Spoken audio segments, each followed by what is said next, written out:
Hello, my friends. It's officially the month of October, which means Suicide Prevention Month has ended.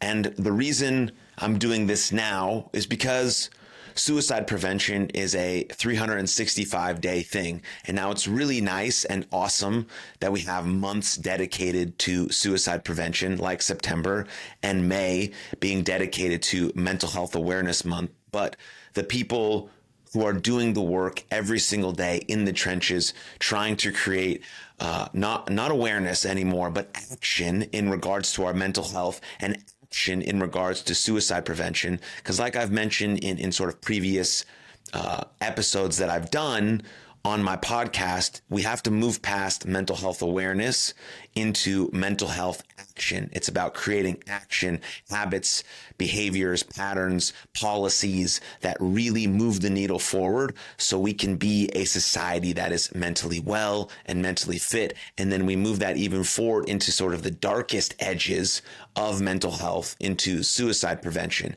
And every single one of us can play a role in preventing suicide.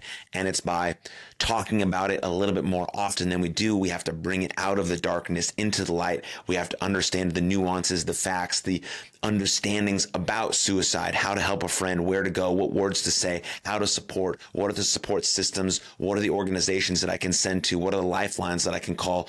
All of these things are extremely important in regards to every single one of us playing a role in suicide prevention. Because as someone who has lost someone they love very deeply to suicide, I hope no one ever again has to experience that level of pain and suffering that my sister was going through, or the suffering and pain that the loved ones are left with who have to still try to move forward and live their life. And so there's a lot that happens when the person is dealing with extreme suicidal ideation and intention and actually does die by suicide, and then the people that they leave behind. So it's all very, very, very hard and can be very complex. And so the more we talk about it, the more we address it head on with action, proactive action of policies, behaviors, and actions, the more we can prevent suicide. So what I'm going to talk about here is some facts that you probably didn't know about suicide. One being, every 40 seconds, we lose a loved one by suicide. Think about that. Really think about that and how important addressing this issue is head on. Next, globally, 1 in 100 deaths is a suicide, and 700,000 people die by suicide each year. Let that really sink in. Let that really sink in. Next, suicide is the second leading cause of death among 14 to 18-year-olds in the U.S. Our young people are suffering, and they need our help. They need our help and how to help them experience uncomfortable emotions and deal with the challenges that life gives them. They're dealing with unprecedented challenges that no other generation has gone through. And so we need to be there to support them, to love them, to care for them, and also try and equip them with the right tools and proactive tools that they can, use every single day to improve their mental health, their physical health, their emotional health. They're eating well, they're moving well, they're sleeping well, and they're thinking well.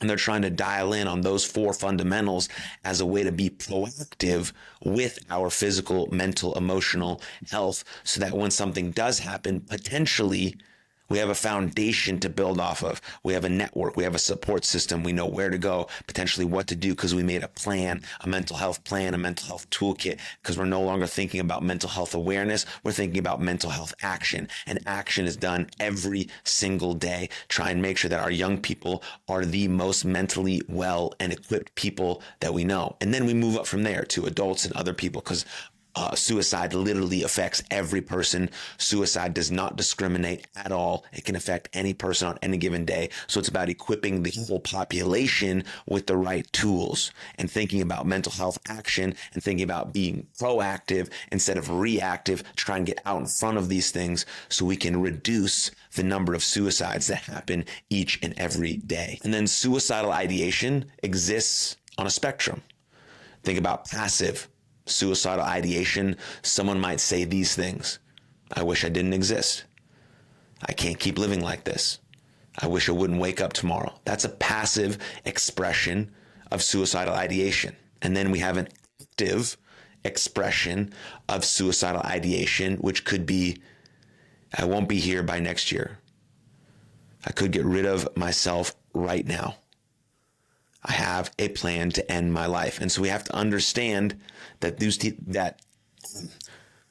the spectrum of suicidal ideation needs to be further talked about so people can understand the difference between passive and active, and that both of these suicidal ideations need to be addressed seriously and with ultimate care.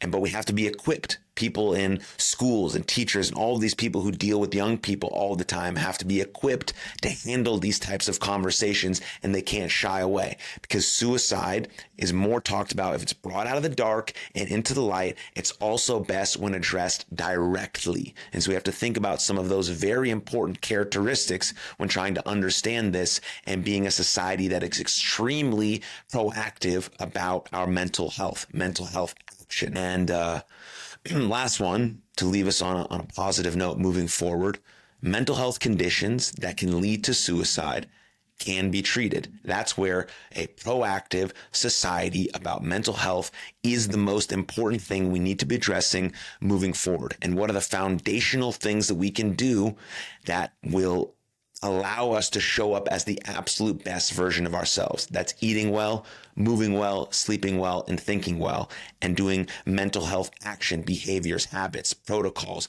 that will give us the best chance to handle all of the uncertainty, challenges, and uncomfortable emotions that life will throw at us. So I just wanted to express those thoughts as we move away from Suicide Prevention Month and into the back half of 2024. These things are really important. And if you found this useful, please just share with a friend so more people can hear these thoughts and feelings, and we can spread the word on becoming a proactive mental health society. Thank you. Cheers. And I'll see you next time.